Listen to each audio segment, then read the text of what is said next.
Welcome to the Partner Kickoff Webcast. Data is our lifeblood in Formula One. Everything we do is driven by the data that these cars create.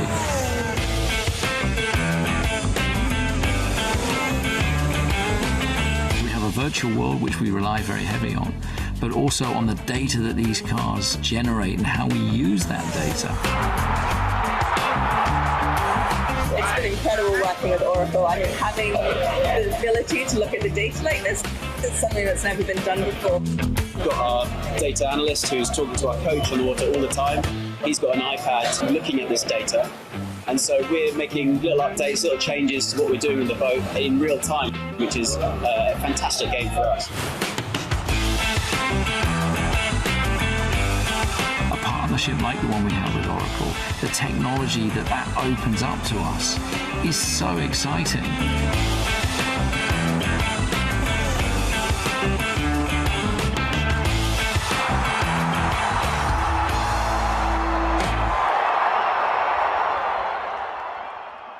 Welcome to the Partner Kickoff Webcast. Like Christian Horner said, data is the lifeblood. Let's utilize our joint customers' data and start their digital transformation. Let's accelerate. Join us for the ride. Welcome to the Partner Kickoff Webcast.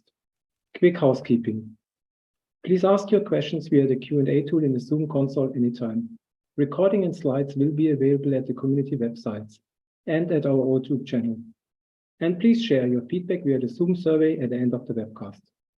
Please pay attention to the Oracle Safe Harbor statement.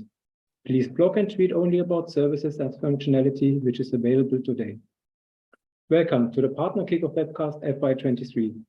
Thanks for spending an hour with us to get the latest Oracle Cloud infrastructure updates from Suhas Uliyar, Vice President Product Management for Integration and Digital Systems. I'm Jürgen Kress, part of the product management team and your host. You, consultants, architects, developers, and admins, make our joint customers successful. Congratulations and thanks for driving digital transformation and innovation at our joint customer base. Objective of today's call is to give you an overview on how to connect, innovate, and extend SaaS based on the Oracle Cloud Platform, including 3 demos. We will update you on how Oracle goes to market, including sales kits, and how you can grow your service business. Today's presentation is available at the community websites, including all links and resources. So let's get started in the new fiscal year and continue this cloud success. Thanks for our joint business. Partners are key to deliver successful customer projects, driving cloud utilization by expanding their footprint and adopting additional and new services. Oracle just announced the fiscal year 22 results, growing the Oracle Cloud infrastructure revenue by 39%. Cloud applications growth was led by Fusion ERP, which was up 23%. Oracle Digital Assistant and Oracle Integration are part of cloud infrastructure. Integration grew even faster, now behind database, the second largest PaaS service. Congratulations to all partners. SaaS solutions like HCM, ERP, and CX need to connect with other SaaS services and on-premise applications. Oracle Integration is the only vendor who offers certified adapters for Oracle SaaS. Oracle Integration empowers your SaaS implementation service revenue. Customize and extend SaaS based on customer needs. Gain competitive advantage through customization. Oracle Integration, Process, and Visual Builder services are used by the Oracle teams developing SaaS, and the same services can be used by partners. Realize the majority of your service revenue by customization and ensure profitability by leveraging pre-built templates and extensions. Increase customer satisfaction and achieve additional service revenue by driving innovation. Innovate SaaS with conversational AI, our enterprise bots. Oracle Digital Assistants offer pre-built SaaS bots, templates, and a platform to showcase and deliver innovation. All information presented today is available via the partner community websites. To connect SaaS, please join the integration partner community.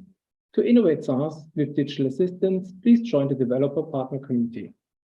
With this short introduction, over to Suhas Uliyar, Vice President Product Management for Healthcare and AI. Hello and greetings. Welcome to the Fiscal 2023 Partner Kickoff. I am Suhas Uliyar, Vice President for Product Management for the Digital Assistant, Integration Cloud, and the Automation portfolio. Thank you for making the time to join this webcast today. And a huge thanks to Jürgen for scheduling and organizing this.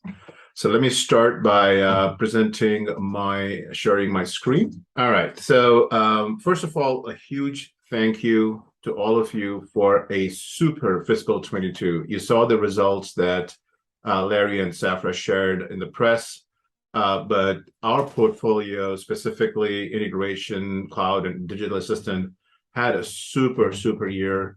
I'll share more details with that. And with that, also, welcome to fiscal 23. We have a very exciting year from a sales, go-to-market, and a product perspective. So today, I plan to cover a quick retrospective view into fiscal 22, how we did, the fiscal 23 go-to-market strategy, the product strategy in general, where are we focusing, where are we investing, and then more specifically, plans for the next 12 months. I'll share some demos of some products that are due to release very quickly, some really exciting stuff there, and then call to action and share some resources. So with that, let's get started. So looking back at fiscal 22 with OCI integration, we had just a stellar year this year. We had a growth of 49% in ARR, thanks to 80% of our implementations and our sales are done through partners. Now, while perhaps they're not direct sales, they're certainly influenced by you. So a huge thanks. This has certainly been a super year in terms of the growth. And we've gone just specifically with Oracle Integration Cloud, so not including our SOA, not including sort of the on-premise stuff. We have over 4,000 plus customers just in Oracle Integration Cloud. We continue to be a leader in Magic Quadrant. I'll share a slide on that. But just this last holiday season, we had just an amazing number of calls, over 2.4 billion calls, 630 million integration requests. We handled it all without any downtime. We continue to invest in a lot of adapters, which is sort of the core value in a way of the Integration Cloud, to have out-of-the-box adapters to keep them continuously updated with releases and improvements. We've also sort of incorporated RT, which is sort of the conversational product guidebook that came with Digital Assistant, now into Oracle Integration. And we just continue to innovate in the product. Now, one of the big innovations here is the OCI Gen 3. It's actually not OCI Gen 3, it's OIC Gen 3. And I'll talk a little bit about that. We've also released Process Gen 3, lots of recipes and adapters, really improved the entire automation, the region build out. So literally as new regions come out, and as you've seen, OCI has a number of new regions. We're able to be a day one service and automate the entire provisioning of Oracle Integration Cloud in the new regions. We focus a lot on observability and reporting, and this is customer facing. One of the biggest challenges we have with Integration Cloud is we always get the blame, if you like, when anything goes wrong, even at the customer end with their applications. When integrations don't work, even if it's because their applications are backlogged or they have issues with their application, it shows up in integration. We are the ones that alert, and it shows that integration is not working. And so we focus a lot in ensuring that the customers have visibility into what's happening in their integrations down to the level of the adapter. So if there are latency issues or backlogged applications, or just applications having an issue, we're able to alert and report that so we can then take proactive action on that. So lots and lots of work we've done, and there's a list here, and I'm sure if you followed all the product webcasts, you would have caught all of that. Huge thanks to you. We've been a fifth year leader in the Oracle, on the Gartner iPaaS, along with Ovum and a whole bunch of other analysts.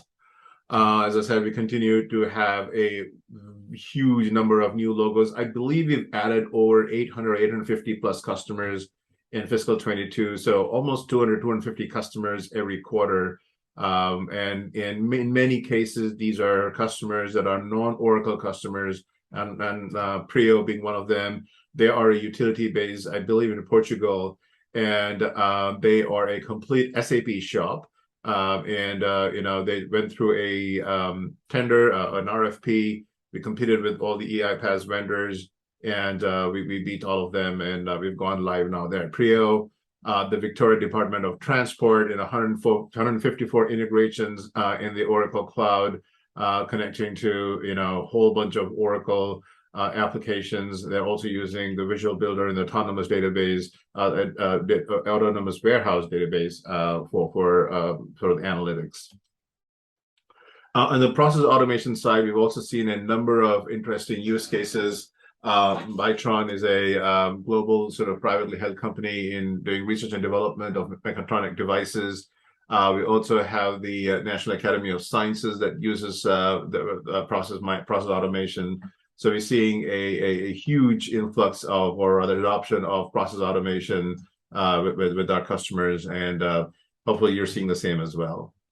On the digital assistant side, another tremendous year. So 3 years, last year we were 125% growth. This year, just below 3-digit growth, but still nevertheless great growth. 650 plus customers now. I believe it was about 800, but being on the conservative side, I think it's 650 right now is what was published for us. Leaders in IDC and Ovum. On the Gartner side, their first enterprise conversational AI platform, MQ. We were ranked as challenger. We got really dinged and hit with sort of our lack of marketing, which at Oracle, it's one of those things that we got to just live with. But we've done a lot of innovation in digital assistant. We've got the new Visual Flow Designer, the knowledge docs, where you can essentially ingest a PDF document and auto-generate all the intents. So more and more, we are driving towards intentless programming model, and I'll show you some really cool stuff that we are working on that we're releasing very soon in the next quarter or so. A whole bunch of improvements in development productivity, continue to invest a lot in our deep learning model to improve sort of entity recognition, intent recognition, out of scope, out of domain classification, and just in general, improving the accuracy of the natural language processing. We continue to file a lot of patents. We've got 12 plus more in the pipeline. And again, this is one of the top tools used or consumed internally, both within Oracle as using digital assistant for internal employee facing, as well as for customer service, as well as sort of adopted by the Oracle application and the GBO teams. As I mentioned, we've been named leader in the conversational AI platforms. A lot of go lives, a lot of big name go lives and new customers in fiscal 22. Again, I'm sure a lot of you have been involved with a lot of these customers. So again, a huge thanks for all your help there too. Yellow Corporation is a logistics company based out, I think, in the Texas area or Denver area, I believe. They've gone live with internal employee self-service with ODA for both ERP and HCM, about 30,000 employees for the classic sort of employee concierge services. And then Razor Games, again, this is external customer, so customer service facing digital assistant for their equipment, so the things like RMA and automate the whole process around handling common questions around their hardware issues, as well as return processes, as well as sort of any upsell and cross-sell type use cases with customer service. Right, so that's the retrospective look back to fiscal 22. So looking forward to fiscal 23. As you may have heard a lot about this, Oracle completed the acquisition of Cerner earlier in June, and we had a summit on June 9th to share this externally with the world. This is really an exciting time. So why do I start with this? The simple reason is that we got reorged and we have formed a new healthcare and AI business unit. This is separate from the GBUs, as you guys probably know. We have the global business units like the retail, finance, healthcare, utilities, and so on and so forth. But this is a new product business unit called the Healthcare and AI Business Unit that's under Don Johnson, I would call him the founder of OCI. So Don Johnson is reporting now under Larry, and we have been reorged along with the Cerner development team under Don Johnson. And our focus is twofold. One is to continue to focus on the platform like we've been doing, building the platform for use to be sold by the tech reps as well as the application reps to customers. the platform being used internally by Oracle GPUs and SaaS teams to build pre-configured digital assistant or integrations. But now we have an additional focus as well, which is the platform for healthcare, which is sort of now we're beginning to infuse some vertical focus for healthcare within our organization as well. And that focus really is coming from the Cerner development teams while we continue to build a platform that will be used by them. And there are some very specific requirements that I'll talk about a little bit more in detail. So what does this mean for our portfolio? So from a digital assistant, we are now focusing the digital assistant to be consumed by providers. So providers meaning the doctors, the physicians, the nurses, the folks providing healthcare, as well as patients, as in people like us that avail the services, and providing some level of integration between those two as well. From an OCI integration perspective, Cerner has a product called OpenLink, which is a legacy. And as we move to OCI Gen 3, the goal is to sort of start using the OIC platform and the process automation platform for all the integration that happens in the healthcare, which is a very complicated level of integration from both the B2B perspective, i.e. providers to pharmacies and so on and so forth. But within the hospital system, they have 30 to 40 different applications that they use beyond just the Cerner, which is the EMR, the EHR, the electronic medical or health records, but integrating with a whole bunch of other both IoT devices as well as different applications within the care setting. So that is sort of an area of focus with additional investments that's coming. So really exciting times. I just want to highlight sort of this, a quote from Larry, if you can see this. Larry has been very focused on improving the healthcare that we all get to experience today, which is not a great experience. But he also understands the need to drive a much better experience for the providers as well as the patients. And the voice, providing a hands-free voice interface is very critical. And that's sort of where the digital assistant makes a big part. And of course, for that to work effectively, we need access to data, whether Cerner or non-Cerner and other applications within the healthcare. And that's where both B2B process and integration comes. All right, so with that, what is our OCI go-to-market this year from a tech perspective? So this is essentially the shift this year is rather than having the first call with customers about products. Now, there are instances when the customer is saying, I'm looking for integration or I'm looking for conversational AI and inviting us to compete in either RFPs or presentations. That's sort of where those are sort of direct impacting product conversations. But in general, as our sales teams are going and having a much broader conversation with our customers, the focus is to elevate the conversation and really have a conversation rather than go and say, here's Oracle OCI and here's our 15,000 services, which one do you want to buy? The idea is to talk about how do we continue to exit on-prem data centers and start migrating them to the cloud?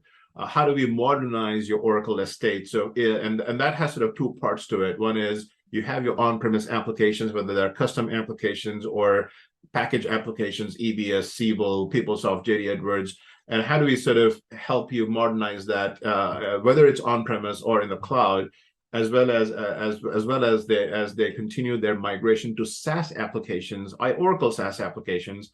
How do we continue to get more value out of that? Either that's simple as more adoption using things like digital assistant or integrating that with the rest of their ecosystem to drive more value and automation for their users. Again, the third is getting more value out of data and analytics. Now, also integration plays a big play there. And I'll talk about a little bit with digital assistant, how that is also helping drive more value out of the analytics. The big thing where we play a key role is in the whole application modernization innovation, whether they are building cloud native new apps or just modernizing their existing apps and driving innovation. And I'll talk about in the next slide what that means. As you see, that's point number 11 in Innovate is business process innovation, which is sort of where our products sort of make a big play there. And also multi-cloud. So today it's given that customers will have at least 2 clouds. In many instances, we're seeing multi-clouds, whether that's different SaaS vendors, Salesforce, Workday, Oracle, some SAP, and other applications. as well as custom applications. Many customers have either created or selected AWS or Azure as our #1 cloud platform, and now sort of they're beginning to select OCI. And so as you see, you at least have sort of 2 cloud vendors, if not 3, and being able to sort of really deliver a true multi-cloud environment. And that's why Integration Cloud makes a big play, and also sort of the ability to create your business processes and create innovative interfaces, whether that's digital assistant or web-based or mobile. That's sort of where our portfolio comes in. Now, as we go through the conversation and we're able to pick up some key parts, that's sort of where we go into the more specific sales space. What is different is typically we start with the sales play and we create a campaign, which is still something we do from an outbound campaign management, demand generation perspective. But from a customer perspective, we're having conversations that drive into one of these 12 sales plays, and then we have much more deeper, meaningful conversations with our customers. One of them is the business process innovation, which is all about connecting people, application services, and automating that with Integration Cloud, digital assistant, and process automation, and additional stuff like data integration and streaming and so on and so forth. And this is sort of where this is a dedicated sales play for our portfolio of services that you all have been using. All right, so what is in business process automation, and how are we positioning this, right? So really, we're talking about what to expect when you're expecting SaaS or we're moving to SaaS. So first of all, complex APIs to applications, right? And so this continues to be the issue, no different to what we saw on premise, right? Where customers were doing best of breed applications, and then we used to sell them. So no different now as they go to the cloud. Yes, there are more packaged applications available in the cloud, but now you have to deal with not only your custom applications on premise in the customer data center, they're not going away. Still about 65% of applications still run on premise. And there are certain modules that are running the cloud, or certain types of applications, be it CRM or some HCM. And the need to sort of integrate all of this together to create your seamless business processes still is the #1 complexity that we see in the industry. Second thing is being able to do custom extracts, whether that's structured data, unstructured data, put them into data warehouse, the data lake, and being able to do analytics out of it, or even use that for your core data set for AI purposes. And then we're seeing a lot of the continued business partner interactions where B2B and managed file transfer becomes very key. Now, across all of this, as we're seeing more and more of these applications migrate to the cloud, and also in a multi-cloud environment, as you see here on the slide, we are now beginning to experience fragmented user experiences with different sort of user experiences as you would get from your custom applications or Oracle applications or third-party applications like Workday or Salesforce. And so again, whether you want to have a much more streamlined experience using new web applications, mobile applications, or conversational AI, that's sort of what the challenge is, and this is sort of what's really driving that business process innovation sales play. And for that, the products or the services that make up that portfolio is application integration, which is the OIC, along with the API gateway, which is an OCI service that we continue to sort of partner very closely with and provide the API first experience for integration. Process automation, which historically has been part of Oracle Integration Cloud, and it continues to be part of Integration Cloud, but we've had scenarios where customers want just the process automation and to sort of model and execute human workflows. So that's another area that we are providing. And data integration, that's sort of a portfolio that we partner with, both the Golden Gate as well as Data Integration Cloud. Event streaming, which is sort of Oracle's Kafka or a PubSub type environment, which again is deeply integrated with Oracle integration and used both by data as well as app integration. And last but not the least, the conversational AI platform, which is the digital assistant. So all these services, the umbrella of this is basically what we also refer to as intelligent automation, but part of the business process innovation sales play. All of this, again, running on top of the OCI cloud. All right, so that's our go-to-market strategy. So let's take a look at product strategy and roadmap. So what is sort of driving our roadmap, and what are the industry trends, right? Now, all of us have been, listening to the marketing spiel on digital transformation for years, and customers have been doing it. But since 2020, this has certainly accelerated and being driven both from the IT perspective as well as from the business side, right? So, but this has certainly sped the adoption of digital tools, especially as we see both the integration cloud growth as well as the digital assistant growth, and in general, anything to do with digital transformations. The other big thing we're seeing is the proliferation of apps in the enterprise and the number of context switching that happens on an employee's day-to-day work. So employees are going through at least 13 to 20 different screens, different applications. And we've seen this from several reports, and it's been really a challenge to get user adoption as a result. The third thing is, in general, we're seeing a lack of skills in the market. You're seeing this great resignation. We see employees sort of quitting and going to other companies or just not wanting to work anymore. And there's been a brain drain in many organizations, both sort of at a customer as well as within vendors. And this is sort of driving the ability to drive more automation, or the need to drive more automation, and make these tools a lot more simpler with low code, no code, that can really sort of help drive this sort of adoption. Now, age-old problem with enterprise automation, right? There's a lot of time wasted on manual tasks, and we ask IT, there's a big backlog and real high cost to automate stuff. And this is getting even more exacerbated by the challenge with applications, multiple applications in the cloud, the broken and hard to manage workflows now, especially when you look at trying to sort of automate a process between two SaaS applications. Where does that automation run, right? And it's sort of broken between the two. Disconnected processes, it's what's happened is 80 or 90% of the business process is done outside the application. And the application has really just become nothing but a system of record. Most of the business processes now are happening on, like, Innovate, Slack and Teams, or just outside the application on email or telephone calls, and then sort of people just go to sort of do data entry into the application. So there's a big disconnect between your entire end-to-end process. And then we've also talked about the fragmented experiences, which is low adoption. So this is sort of really driving sort of our thought process on how do we sort of automate stuff, right?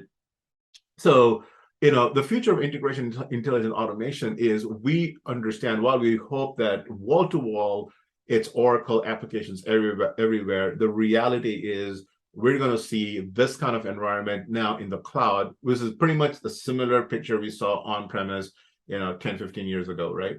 And as we continue to see this growth, the goal is to sort of integrate all these properties in the cloud, and we'll continue to have on-premise and customer applications on-premise and multi-cloud, and being able to automate this seamlessly. So how are we going to do this? So first of all, today, when we talk about automate intelligent automation, Gartner refers to this as hyper automation. There's all these services that we have today, right? From integration, data integration, digital assistant, to API management.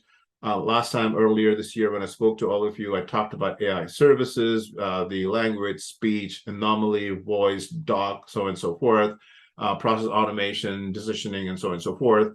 We partnered, we have adapters to some of the RPA companies. Where we are going with this is to continue to build our own RPA. We'll have something this year. We have some very exciting things happening with what we call the Business Automation Composer. There was a slide on this. I'll talk about this in more detail. Process mining, process insights, task mining, continue to build pre-built process automations using AI. So things like automated, sentiment analysis for customer feedback, as an example, and then intelligent doc processing. So being able to automatically ingest sort of expenses, which you all seen. We do that with Digital Assistant today, but expanding that to invoices and POs and other type of know your customer type documents, like your passports or your driver's licensing. Be able to automate the onboarding process in a financial institution, or other type of sort of know your customer type use cases. So ultimately, this is sort of where we want to get to, and this picture also applies very much into the healthcare, like it does for any other industry, right? So this sort of drives a lot of those investments. Now, so overall, sort of what are the areas, as we look at our automation, what does sort of our platform look like, right? So we have our Assistant for Business platform, and explain that in a little bit more detail, but taking the digital assistant beyond sort of skills to what we call digital workers that can actually perform work on your behalf. And I'll talk about this in the next slide or so. Continue to improve our application integration with more sort of vertical use cases, i.e. more recipes, business accelerators, adapters, and of course, improving the usability and the use of more AI into the application integration portfolio itself. Process automation. So again, more we were sort of releasing a standalone, as I mentioned, the process automation component. By this year, we'll have an MVP for RPA to automate human-driven tasks. Now, for the longest time, we resisted this, but we still see use cases where RPA is useful. And there's not much to differentiate in RPA, but when we put RPA in the context of the entire platform, it really sort of drives a one-stop shop where we can use the power of our digital assistant, the power of application integration, API, process automation, as well as RPA. Process analytics, which is sort of a process mining and analytics to be able to discover and analyze processes, deviations, bottlenecks, just the way we have data warehouse and we're able to do data analytics. It's all about data. Data doesn't give you the perspective of the process. And our goal here is to be able to mine all your existing processes. Companies like Celonis and Signovia and all those guys have been doing this for quite some time, but they haven't had access to the Oracle build processes, especially with SaaS Cloud. And we're able to do that both for on-premise as well as the SaaS applications. And on top of that is the Business Process Composer, which basically is a low-code, no-code tool, actually more of a no-code tool to be able to truly compose business processes that leverage all the underlying pre-built components that you get from these platforms. And I'll talk about that in a little bit more detail. So let's talk about the Assistant First Business Platform. So here, our whole goal is to introduce an end-to-end digital workforce. Back to the point I made earlier about the Great Resignation, one of the big things that HR is looking for, as well as, the one question you ask any manager, what's their biggest challenge they have? They say hanging on to valued employees, as well as sort of, making sure I can hire people that can get started right away. So what if we had a virtual employee? What if managers were able to employ this sort of digital workers that can be part of your team, that can, understand sort of how your team works, their business processes, and is really an assistant as a team worker within the context of an organization, as well as your own personal digital assistant, right? So the idea here is that the digital, you can basically, just like you onboard a new employee, you train them, you give them objectives, and you manage their performance. In the same way, you can onboard a digital worker. We can create skills where the digital worker is not just sort of answering questions that you pose and ask. It's actually sort of observing what you're doing. It's learning. It can be taught, just like a new employee can be taught. It can basically watch for events. It can notify you. It can take action on your behalf and learn from your operations. It can collaborate with you as well as the employees and really sort of drive that automated self-service use case. So this is a big area of investment that we have, and the idea is to sort of automate work from day zero and empower to learn and do more day one onwards. I talked a little bit about the Business Process Composer. Now, one of the big areas where Gartner is talking a lot about is the composable enterprise. What does that really mean? The idea is that it's not to sort of say that, hey, we are going to move into an environment where you're just going to have no code and just business is going to build applications. We all know that's a myth, and that's being positioned by years. The realization, I think, now is, hey, given sort of, again, the lack of resources, the backlog of IT projects, and the cost of developing everything from scratch, is the concept of fusion teams, right? And it's not fusion as in the Oracle Fusion applications, but fusion teams of technical and non-technical employees that can collaborate and work together to build out new applications or new business processes. And the idea is to use the no-code to fabricate or to compose pre-built components. So imagine a situation, an environment where you have all your technical folks sort of using either low-code tools or full-code tools to build pre-built components, whether they're RPA components or integration components or pre-built skills. and the business is sort of saying, okay, you know what, I want to build an order to cash business process. I'm going to look at my portfolio and figure out what is available and start sort of just drag and drop and building out the process, really looking at it from the business perspective. Now, there are certainly going to be cases where there are gaps, and the idea there is that they can basically put a placeholder for those gaps, and that can collaborate with now the technical employees that are basically, or the technical resources, the developers that can fill in the gaps and then make it available through a full cycle of that collaboration. So that's really sort of what we're looking to do with the business application composer, or the business process composer, my apologies. And the idea there is that it now becomes a unification tool. Today, as you guys know, we have tools for digital assistant, for integration, for process, for VBCS, and so on and so forth. The idea, and now coming with RPA and process mining, so the idea behind this is to have the unification of our tools across all of this tools itself, right? So how does this all look like in the future? So from when I talked about the business first assistant, or assistant first business platform, the British business process composer. So imagine what the experience looks like in the future. So here we're talking about creating a business automation as conversation between people and systems. So the use case is that we have Sarah here that's trying to create a code for an opportunity she's working on. So she tells the digital assistant, hey, digital assistant, go create a code for opportunity 1, 2, 3, 4. So this goes through integration, goes to the backend system with that CRM or whatever, CPQ in this case, and it generates a code. Now, in this code generation process, it also sort of works with the AI services to now create a PDF-based code, so using image analysis and so on and so forth, and generates out a PDF that Sarah has access to. Okay, this is something we can do today. But Sarah then goes and asks a question like, what is the highest discount that she's allowed to apply for this opportunity?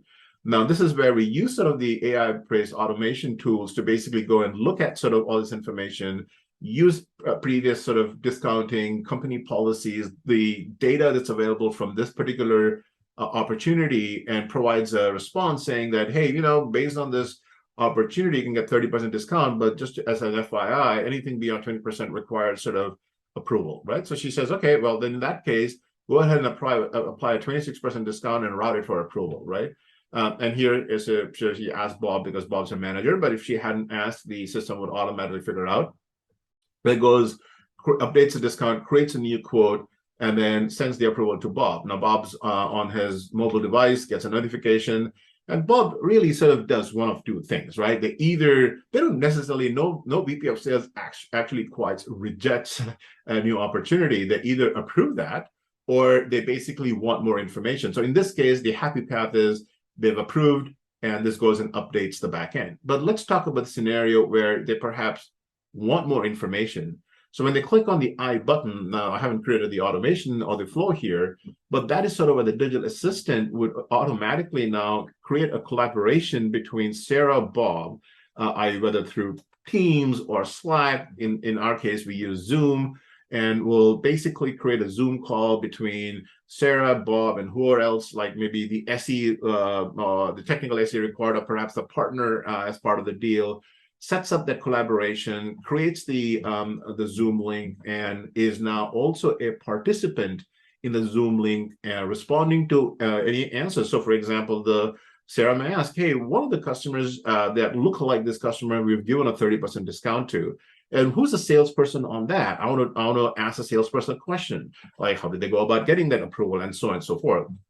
And also sort of take action items. So this is what we call situation management, where I could tell the digital assistant, take an action to call Jim, or ask Tom to sort of go find some competitive information on this on these vendors and the customer is looking for. So basically, the digital assistant truly becomes a digital worker as part of your sales organization in this use case, helping you with information, taking actions, so that you can focus on what you do best, which is sort of the sales process, right? So that's the idea behind the digital worker concept. So overall, so now let's look at our fiscal 23 focus from a product services perspective. So in Oracle integration, so I mentioned earlier this year, we are releasing Integration Cloud Gen 3. And I'll go into a little bit more detail on what that is in the next slide. So this is all about, this slide is what I meant. I released Gen 3. So this is the modern cloud platform. So it's we rebuilt this integration on a cloud native infrastructure, and I'll explain why in a minute. That allows us to add a whole bunch of things like resource-based control and observability, the CNCF pattern for integration, for orchestration, releasing process automation standalone, able to do ad hoc task management, which was the earlier example I gave, where I can say, hey, Oracle, create a task for me, set this this action for Jürgen to do XYZ, and it'll manage it for you. And the other thing, while today we are able to do approvals within process automation, we are providing a much more simpler tool to design approval as a very first-class service in process, right? It's truly no code, right? So you can literally have business people create the author rules for your approvals, and it has inherent knowledge of your organizational structure. You can define how you want approvals to cascade, whether it's, if you say, okay, I want group approval or I want a hierarchical approval, it basically is able to auto discover all of that and really be able to author approvals instead of sort of coding all those processes. I talked about sort of releasing a RPA as a native OCI service and evolving sort of insights into the process warehouse, process mining, process analytics, all of them sort of are the same thing here. So why Gen 3? I've mentioned this before. Frankly, customers are not going to see much in terms of Gen 3, what's new in Gen 3, because a lot of this is infrastructure. It is one of the things as a cloud provider, sometimes we have to make these tough decisions. But the most important thing is that we had to modernize the old stack. Gen 2 or the OIC was built on a fairly sort of older generation and dying. At the time, it was new generation. But technology in the cloud has been, has a multiplier effect in terms of its innovation. And we've truly sort of built out a microservices, using all the OCI core services to modernize sort of the core infrastructure that really allows us to do a lot of cool things that we have been sort of not being able to do, right? Improve sort of the speed and the velocity at which we can release new capabilities, make it more cost effective, reduce the number of SRs, the scale, just in general, a lot that we can do. In terms of the high-level topology, I don't want to go into much detail, but it's a high-density microservices that can individually be scaled. Truly, where we're getting a lot of value is decoupling the design time, runtime, and the obvious thing is, so what's the big deal? But those are challenges that we had using sort of the older frameworks like the WebLogic and so on and so forth. Being able to get more modern in terms of security, where we get with OAuth and all the great innovations that's happening with OCI identity, with the projects like Henosis, and so on and so forth. And this whole new concept of cells and being able to use the Kubernetes cluster to individually sort of scale things, right? Actually, this is meant to now go into the demo, so I'll go into the demo. And Anthony is going to walk you through sort of what the new OIC Gen 3 looks like and the capabilities of OIC. Welcome to Oracle Integration. In this demo, we're going to show how easy it is to get started with Oracle Integration to build an orchestration pulling weather from a weather service. But first of all, the quickest way to start with Oracle Integration is to use the pre-built recipes. These are already available. They often do what you want, and if that's the case, then you can install them and customize them very quickly. But for our purposes, we're going to show you how to build something completely from scratch within Oracle Integration. And so if we're going to pull weather from a weather service, the first thing we're going to need is a connection to that weather service. So we have all kinds of different connection types supporting different applications and technologies, but we're going to use a REST connection. So let's look for that. Okay, so here's our REST connection. We're going to give the connection a name. We'll call it Open Weather Map because that's the service we're using. A trigger is used to start an integration flow, and invoke is used to call another service. So we're going to make ours an invoke. And let's go ahead and create that. And so the first thing it asks us is the type of connection. Well, the service we're using didn't give us an open API spec, so we'll have to put that in and describe the APIs ourselves, giving it a base URL. The next thing, it's going to ask us about security policies. And in this case, our application, our service that we're using, uses API key-based authentication. And we need to put in the key. It asks us, how is the key actually passed? And so it's actually passed as a parameter. So we'll go in and it gives us an explanation so that we know exactly what to type in here. So lots of tooltips throughout. So now let's save that and we'll go from 8% to 85% complete very quickly. The remaining 15% requires us to actually test that the connection works, that we got the right URL and that we're actually able to find a service at that location. All right, so now we have an open API ready to go. So let's go and create an integration. When we create an integration, it gives us an option to specify the type. For example, we might want our integration to run every 5 minutes, every hour, every morning at 2 a.m. So we could choose a scheduled orchestration, but we want an app-driven orchestration, which is triggered by an event. So let's give our integration a name, get weather for city. This will automatically put us into the canvas and ask us, well, what kind of event are you going to expect? Well, we're going to have a REST. Somebody's going to call us and tell us what they want. So in this case, we need to give it a name. So we'll call it get weather for city. And once we've done that, it's going to start asking us about information. So what do we want our API to look like? So we're going to define our API. We'll call it, give it a path of /weather. We're going to have a get operation because it doesn't change the data. We need to add a parameter to say which city we want, and we want to specify the response, what that looks like. So now in here, we can go in and add a parameter and say, okay, I'd like a parameter called city of type string. So that's going to be my input to the service. So now we come and it asks us, well, what kind of response do you want to send? Well, we're going to send some JSON as our response. And we could go in and just type the JSON from scratch.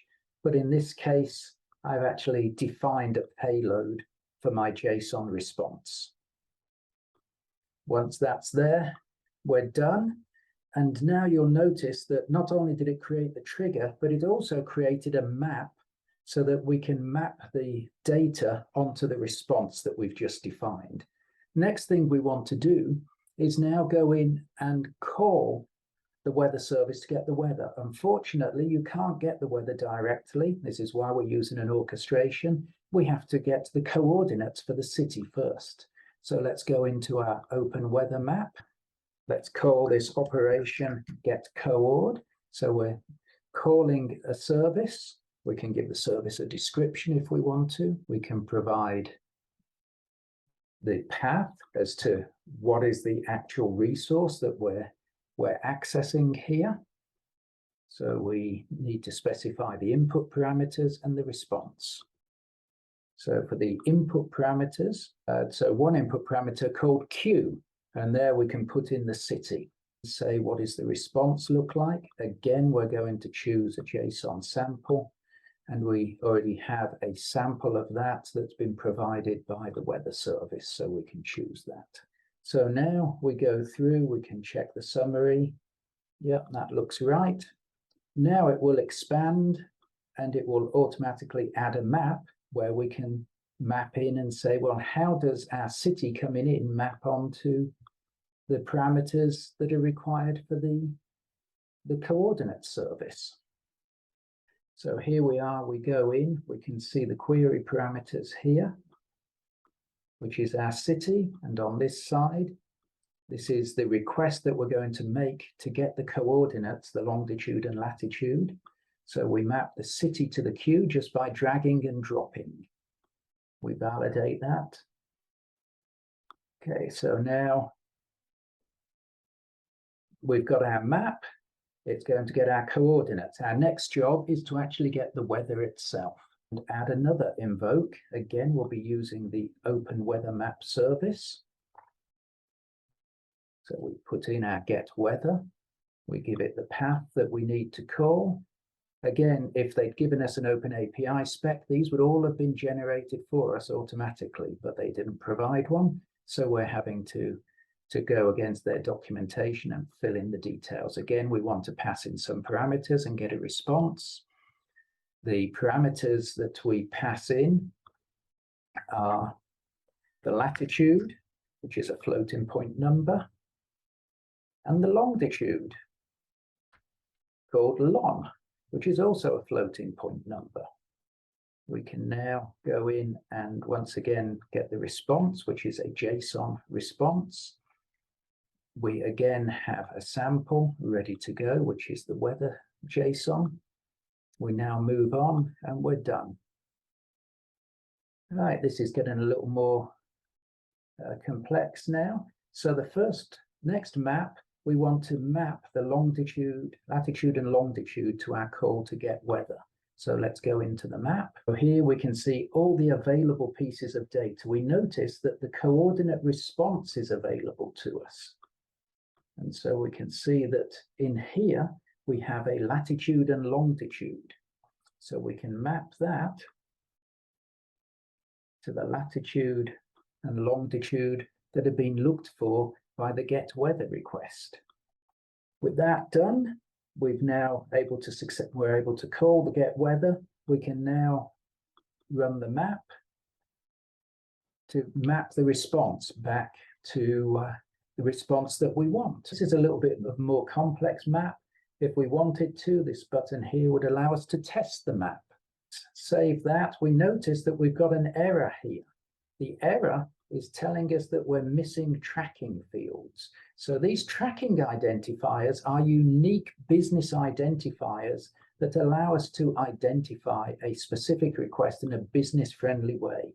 So here we're going to use the city as our qualifier. So when we're searching for a particular instance, that might be an order number or an HR identifier that we're looking for. But in this case, it's going to be the city. So we're going to save that. Notice that the error message has gone away now. So now that it's saved, we can see that it's configured. How do we run it? Well, the first thing we have to do is activate it.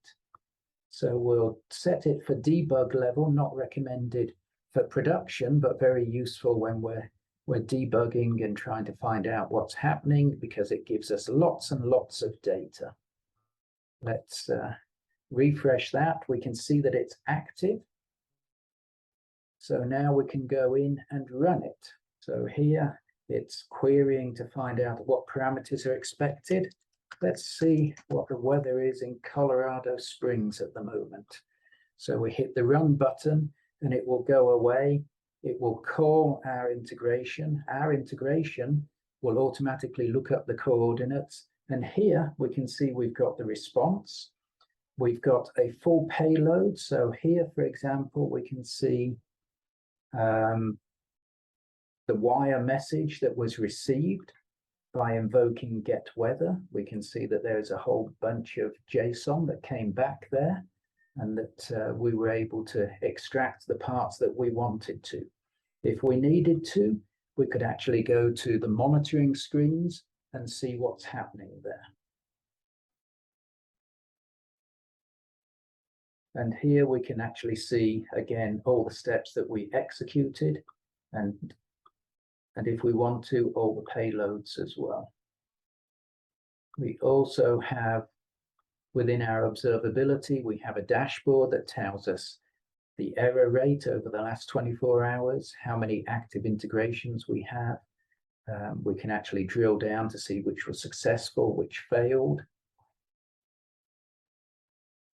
And we can also see that on a per integration level. So here we can see that we've run this once today.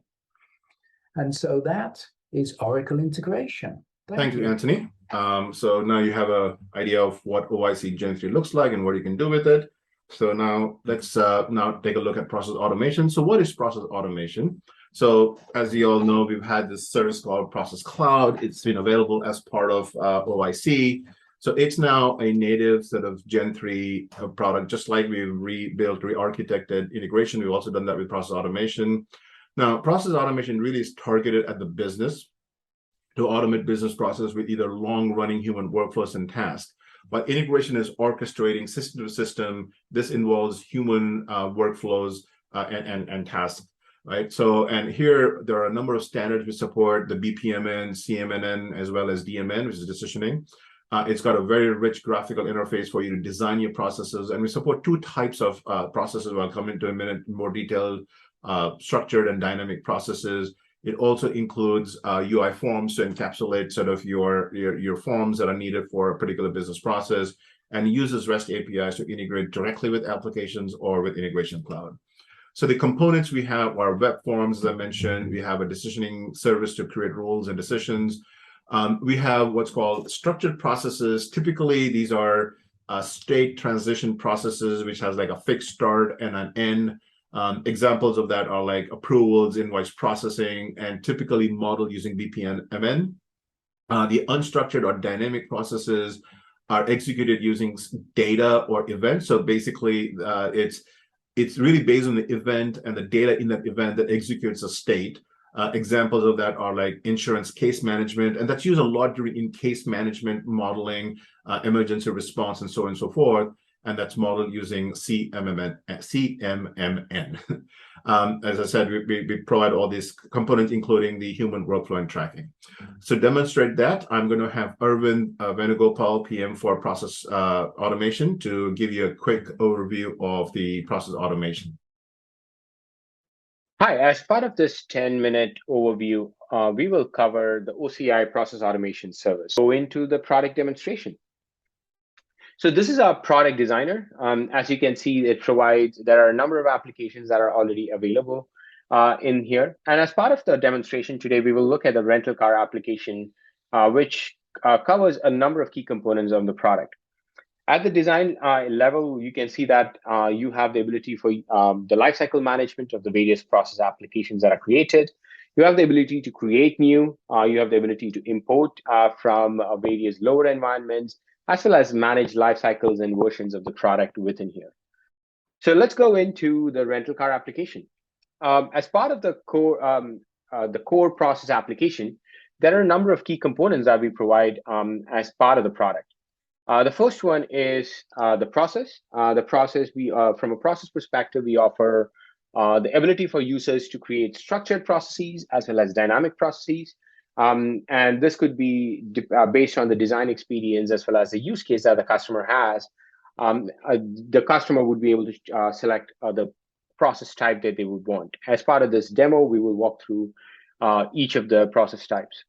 We offer a web user or web form composition tool that enables customers to create forms and attach them to various tasks. This enables users to initiate tasks through a completion of a form, or they can have or see the details as part of a task that's been created in forms, so that users can see the details and take decisions such as, do I want to request more information? Do I want to go ahead and approve it? We offer business rules in the context of decisions. The users have the ability to automate and reuse a lot of the decisions, such as decision tables and rules that they have in their company as part of the decisions component. For connectivity, we offer REST-based integrations as well as interface through Oracle integration, where you would be able to integrate with various SaaS applications, various technical endpoints. In this case, we have REST-based integrations for a couple of endpoints, and we will see that as part of the demonstration. We also offer the ability for users to create business types, and everything in process is managed and governed through a role-based access control system. So users have the ability to create various roles, and be able to assign users into various roles. And based on that, you would be able to assign tasks to a set of users, a set of groups, a set of teams, etc. With that said, let's look at the functional use case that we would be looking at as part of this demonstration. So this is a overall rental car process that we have created, and it has three very basic stages. The first stage is the booking stage, where once the customer or the end user has initiated the booking request, you would be able to go in and verify the booking and approve the reservation that the customer has requested.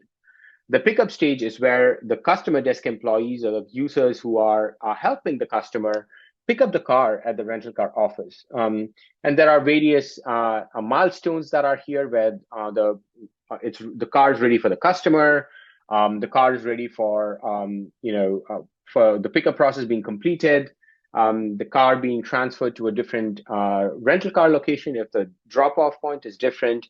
All of these are captured within the process. And then finally, we have the return stage, where the user would be able to handle the return of the car when the customer is at the drop-off location.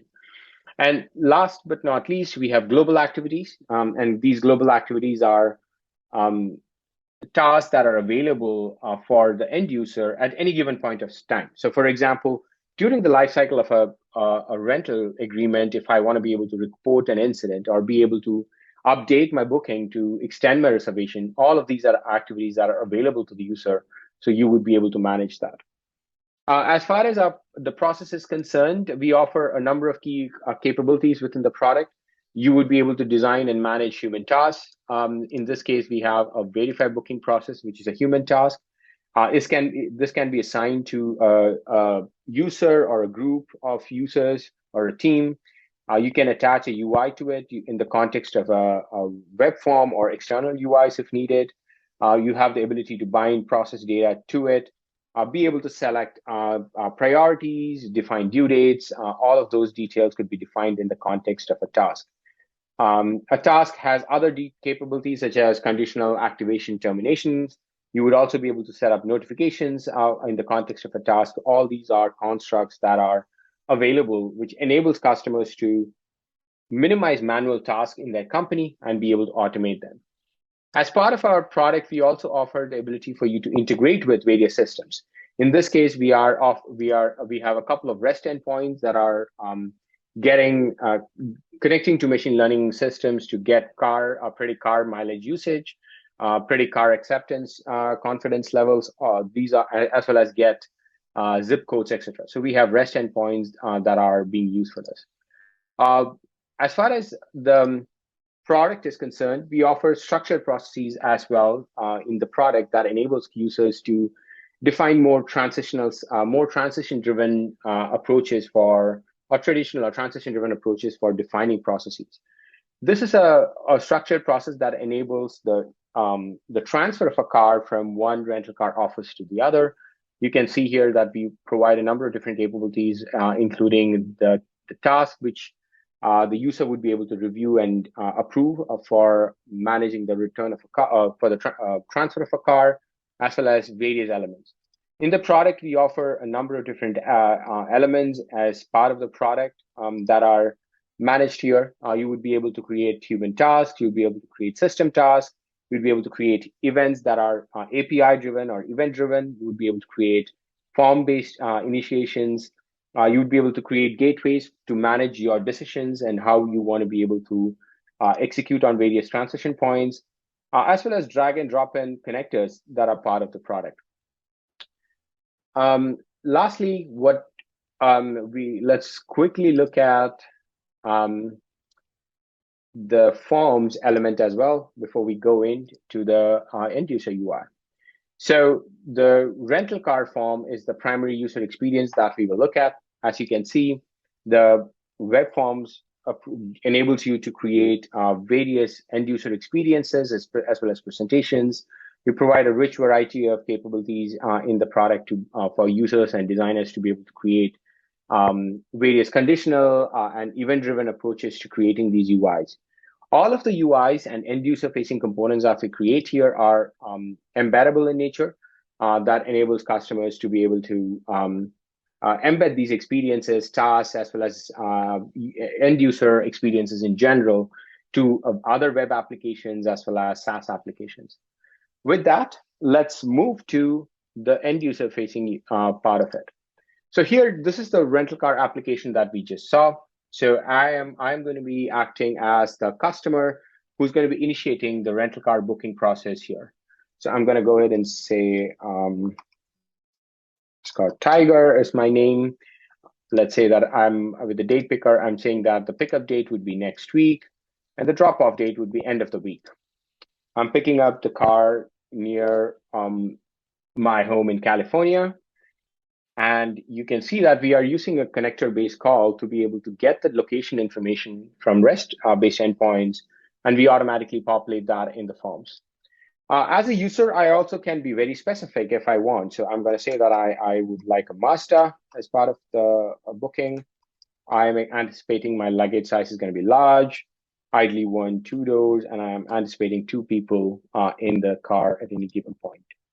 So with this, we have now submitted the web form as a customer, and my reservation is ready for review and pending in the booking stage. This is the operational experience as far as the administrator is concerned. So now that I have initiated my process to book a car, you can now see that my booking stage is in progress. I can see the other stages are not started as they are event-driven and they will only kick off once my initial stage is completed. I have other activities such as the ability to update my booking, report incidents that are enabled and available, and the primary task within the booking stage, which is verify booking, is now available and active. So let's play the role of the reservation office, and let's review the request that Scott has created for me. As part of the review, I can see all the details that have been created by the customer. You can see as an end user, I can review all the information that have been provided in the form. I can see add any comments. I can say approved. I can add documents such as a map. I can look at the rest of the history as far as the details are concerned. And I can go ahead and submit this. That enables the process to progress to the next stage. So now my verify booking stage is complete, and the process is well on its way to the next stage. So as you can see now, my booking stage is complete, and my pickup process pickup stage is in progress at this point. The customer is now ready to will get a notification to let them know that the reservation has been confirmed, and they're ready to pick up their car on their pickup date. And as you can see from an operational perspective, I can see all the details of various tasks that have been completed, that have been running, all the failed transactions that are available. I can, if I need to take actions like retries, I would be able to manage that from here. I can see the entire audit, comments, documents, as well as data from an operational and administrative perspective. This is a quick overview of the process. All right, thank you, Arvind, for that. Now we'll head to that was the demo. Now we'll head to what's next from the digital assistant perspective. So in the digital assistant perspective, our primary focus is on customer experience, and customer experience meaning sort of the customer service. And they're really becoming the primary source for automation for anything customer engagement. So truly providing a multimodal. So today we've been doing a lot of work with chat, but expanding that to voice, i.e. telephony. We're doing some proof of concept work with some of our partners here, with some customers today to be able to take in telephony and being able to provide a full voice-driven dialogue experience with conversational AI, email as well.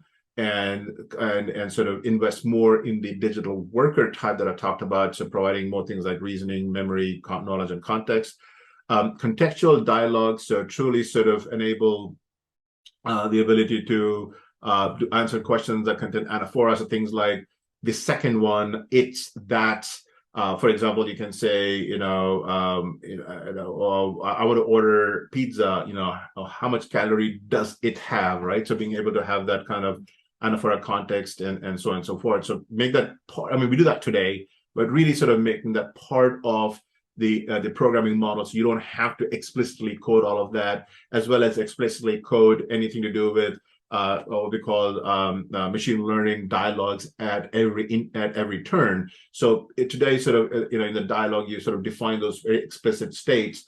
And if you're doing sort of, a non sequitur, you have to basically do that at the digital assistant level. The idea here is within the skill, within the dialogue, to do what we refer to as NLU at every turn of the dialogue, so we can have more knowledge and make it more natural in the way we respond to customers.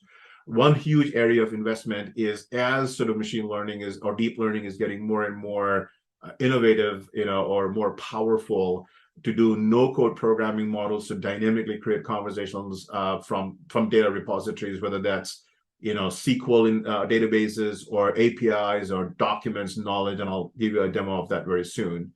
And then I mentioned sort of digital workers. So one of the very exciting things we're doing, we probably have talked about this in the past, called Sql Dialogues. The idea is that, a lot of the data that we have access to is in databases, but that's Oracle or non-Oracle. It's in SQL databases. And, and a large majority of interactions that we see are query-based. Yes, there are a lot of updates happening, but for a large part of it is for customers are asking, or users asking about queries, right? So the ability now is to take natural language, and typically what we would do is we would go create intents, define the entities, define the dialogue. Now we just basically get a database structure, we point digital assistant to it, and we automatically can start conversations or start conversing with the data without writing any without writing any intents or any dialogues whatsoever.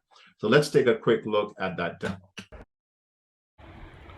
This is a demo of a unique and innovative digital assistant feature called Conversation to SQL.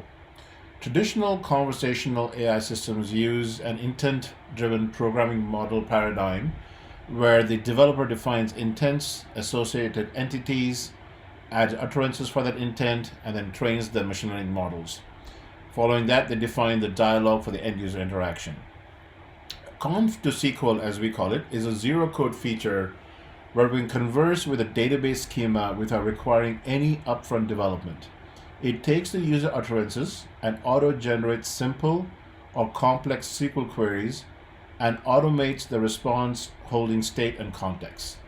So let's see this in action.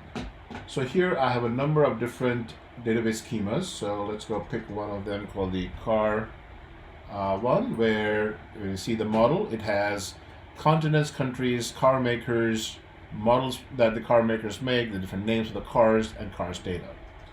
Over here is the conversational interface, the web SDK. So here I'll come in and ask a question like, show me all car makers. And this essentially takes that utterance, show me all car makers, and auto generates a select statement from there. Now I can come in and ask a question like, which ones are from USA? And it holds the state and context. So it takes the previous results and is able to find from that previous result, it is actually able to generate an even more complex query that includes joining multiple tables. So I can ask a question from here, which is, what are the Chrysler models?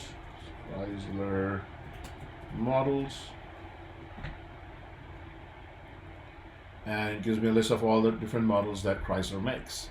So I can ask a pretty complex question like this: what is the full name of each car maker along with its ID and how many models it produces? And it generates, again, a pretty complex SQL statement including group by and the likes, and gives me the answer, the car makers, the ID, and the country, and the count, sorry. Okay, so let's try another database here. The employee hire evaluation. So here we have a shop that has number of employees, their hiring information and evaluation. So let me reset this and ask a question like, which district has the largest number of products?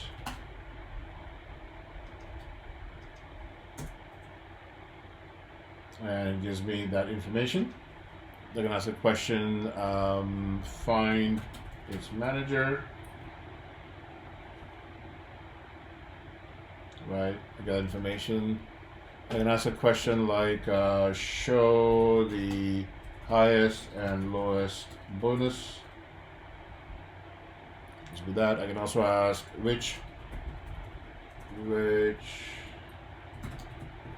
employee got the highest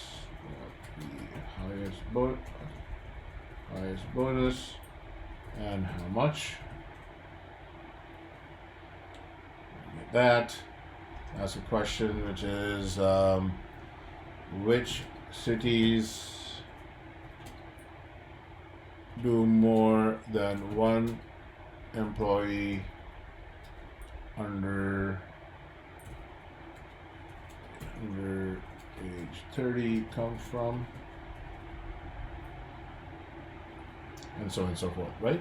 So here's a quick example and a demo of how we can use conversational SQL to generate these answers without requiring any intent or dialogue development up front. Hope you enjoy it. Thank you. That's pretty cool, huh? All right, so let's finish up with our last few slides. So how is what we're doing going to help our customers, and what is our edge, right? So it's about ensuring that what we do is going to help our customers create a foundation for the digital business. We are the leaders in integration and application databases, providing pre-built connectivity through integration, run-ready recipes and skills that you can take to jumpstart their automations and expand from there. All the patterns that we're having on deep learning, the observability, the reporting, the insights, and the business process innovations that we continue to do with our iPaaS as well as with conversational AI. So I'm sure we'll have access to these slides. So there's a number of areas where you can learn more and get access to things.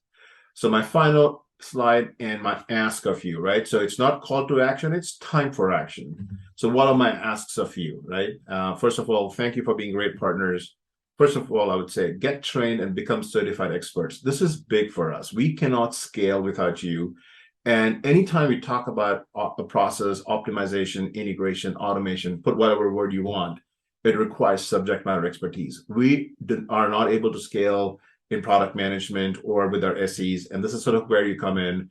And we need your help to get trained, become experts, so you know how to do things the right way. So it reduces the amount of SRs that we get, and also it's all about getting the best customer experience. So we have a lot of boot camps, a lot of training. If you don't get what you're getting through that, please reach out to Jürgen or me. We'll make sure that you get what you guys need. The second thing is we have landed, and what I mean by that is we've made inroads to a lot of our customers, even if it's just with an Oracle footprint. But the reality is customers have more than Oracle footprint. So we need your help because you are the ones with the customers, helping them drive adoption, helping them sort of go live.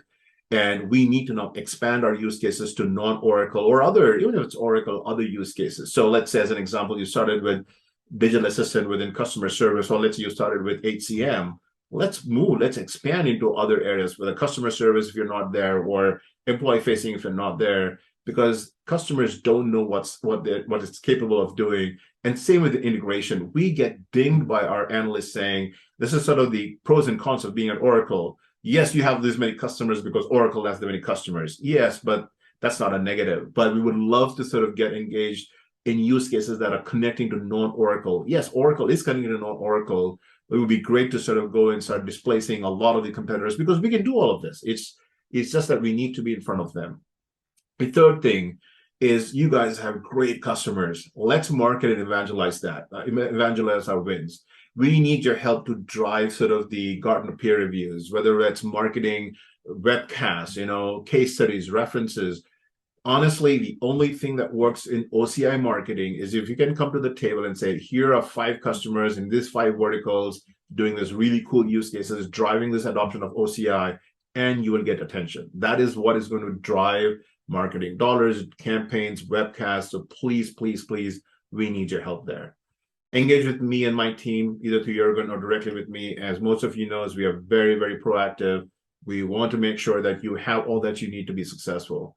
And the final thing I would say is create vertical solutions, map that to our OCI go-to-market. Jürgen can help you with understanding how our sales teams are structured. They're all vertically structured, whether that's manufacturing or financial services or retail or utilities. So by creating the solutions, you're just going to get more visibility and more responses from salespeople when you reach out to them. With that, thank you very much for your time. Thank you very much for your partnership, and I look forward to an even greater fiscal 23. Thank you. To continue to accelerate growth, I want to highlight 3 areas of collaboration and support: sales, marketing, and enablement. Like Suhas described, it's time to action. I will cover in the next 10 minutes how we can support you and collaborate. Thanks to the partner community, when we analyze the top 10 Oracle integration customers, 8 of them have been implemented by you, the partner community. Thanks and congratulations to your customer success. Some highlights from the partner community in fiscal year 2022. Trained and certified partners deliver successful projects. Certification is a career boost.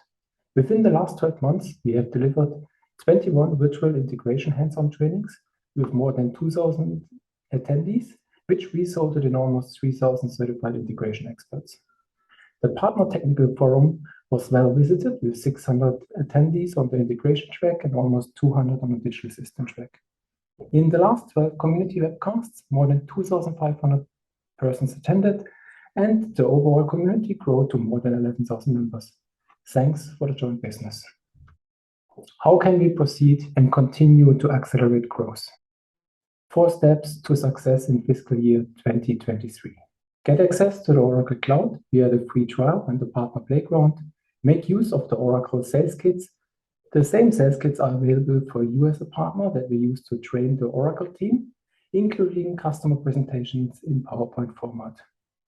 Share your success stories to promote your Oracle internal, and update your profile in Partner Finder and Cloud Marketplace to promote your Oracle external with our customer base. Attend the hands-on training for both integration and digital assistant to become a certified expert, and the communities are here to support you as a partner. Let's look into the details. Get access to the Oracle Cloud Platform. Make use of the community playgrounds for digital assistant and integration to become trained and certified.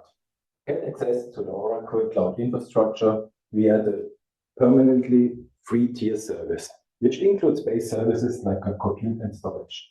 On top of it, you can get a free trial, which includes Oracle integration and digital assistant. For SaaS services, please access demo.oracle.com. How can we support you throughout the sales cycle? Access Sales Central, which is the repository for all Oracle salespeople. You as a partner can access the same material that we use to train our team. You can find sales material for all Oracle products and services, including infrastructure, software, and cloud services. Each sales kit includes a cheat sheet, a customer presentation in PowerPoint format, and references. Make use of the battle card, which is a one-page flyer to prepare yourself, and upload the battle card on your mobile device. Discover the opportunity with the elevator pitch and the call script. Make use of the demos and trials, and access the customer presentation in PowerPoint format. Add your service offerings and your references to the presentation, and prove the value with customer references. We want to promote and replicate your success. Please update your marketing team. Oracle Partner Finder is a website which can be accessed by Oracle employees, customers, and partners to search for trained and certified partners in your local market. With more than 30,000 hits, it's important that you update your profile with your service offerings and success stories. The Cloud Marketplace is dedicated to cloud offerings. For example, a service offering for digital assistant, for rapid implementation on a fixed price scope, or applications like an adapter for Google Cloud from our partner Avamco, or a pre-built recipe from Buzzware or Activate. Please update both your Partner Finder and Cloud Marketplace with your latest service offerings and solutions. You have implemented successful Oracle integration or digital assistant We want to promote your success within the Oracle SaaS team. Please complete the Oracle internal win template. For certified partners, we offer joint business development and marketing activities to generate leads and opportunities. In this example, we and the partner sent out an invite to our customer base. We built a joint registration page for a webcast, hosted it on the Oracle Zoom infrastructure, and the partner followed up the leads and shared the campaign results. If you're interested in a joint marketing activity, please update your partner finder profile, complete the win template, and develop a concrete service offering with next steps and a contact person. The webcast was a big success, and as a next step, we also published a press release. Some articles in magazines followed, and the success story, which was approved by the customer, was published on the Oracle website. Training and certification is key to deliver successful projects. For SaaS consultants who implement ERP, HCM, and CX, we offer a 3-day hands-on Oracle integration bootcamp. The goal is that you can demo Oracle integration and build a proof of concept to connect SaaS. For schedule and registration, please see the community newsletter. In case you cannot attend the live event, all materials available on demand. For digital assistant, we offer a 1-day starter hands-on training, which is suitable for developers, consultants, and UI designers. The goal is that you can also demo and build a proof of concept. For registration, please see the community newsletter. Thanks for the excellent community collaboration. As a community member, you get access to the latest product information, sales and marketing information, and our Slack channel. You are also invited to attend the upcoming hands-on trainings. To connect SaaS, please join the integration partner community, and to innovate SaaS with digital assistant, please join the developer partner community. As a community member, you receive our monthly newsletter with the latest updates. To collaborate, please join our Slack channel. There you'll find the latest updates. You can share your success and best practices, and you can ask your technical questions. Today's webcast will be published, including slides at Oracle Video Hub. In case you missed one of them, on-demand recordings are available. All resources and information are published at the community websites. To wrap up the Partner Kickoff webcast, make use of the playgrounds to become trained and certified. Get access to the free tier and use the free trial services for Oracle integration and digital assistant.